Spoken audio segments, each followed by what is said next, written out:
Yung mga wala pong anak, ito po ang harap ha ng diaper. Yung iba po kasi binabaliktad. Para may design daw.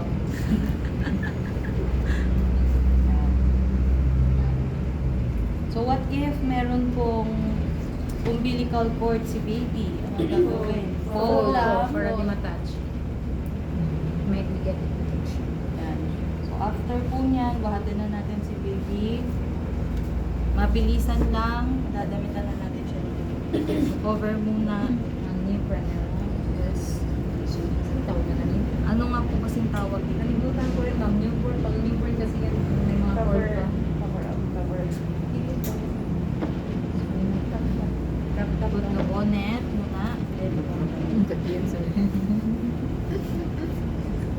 Anong tawag po dito? Nakalimutan ko. Mga mamis. Ano? Nakalimutan na natin. Nakahingap na kasi yung anak ko ma'am. Kakap-tap ko eh. Kakap na direct sa mamba. Hindi na kasi ganito yung ginamit ko eh. Newborn man na siya ma'am. Di ba? Yung may mga cord ganyan ang ginagamit pag newborn. Newborn. Strapless.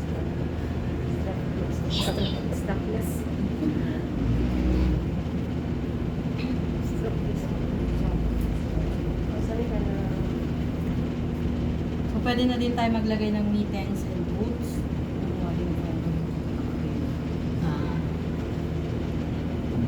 Pabilisan.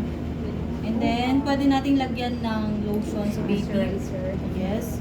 Ask natin yung parent kung gusto ba. Yes. Not necessary na araw-araw kasi hindi naman po maganda. Sa pan. And then, check po natin yung ears ni baby. Yung madumi. Clean the ears. Dito lang po sa may outside. Hindi pwedeng ipasok. Okay, sa pasok. Okay, from outer part lang po. Yan. Kabila.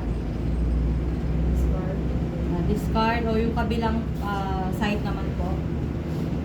Yan. Then, yung nose ni baby.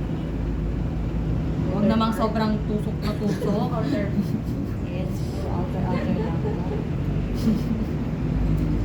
Then, clean ang mouth ni baby using gauze. Gauze.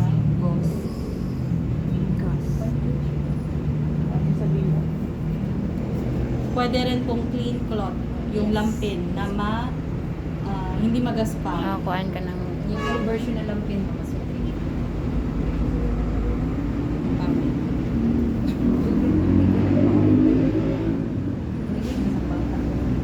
Yan, top with distilled water po. Distilled water, and then elicit natin ang sucking reflex ni baby para mag-open ang mouth. Yan, okay, mag-open. Sige. Ipon natin ang hila and then sa gums. And then, discard. Diba natin? Ayan, nag-clean na. Then, check ang nails ni baby. Baka mahaba. Ilang buwan po bago pwedeng kupitan ng nails ng baby? 1 month. Or 1 hanggang month. matanggal yung ano mo cord. Okay na po, 1 month po.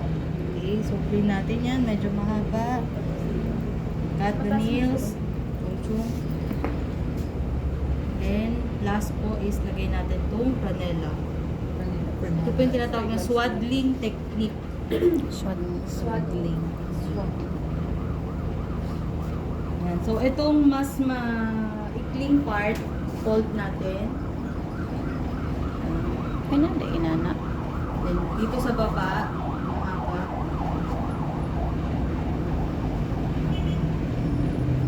Feel warm the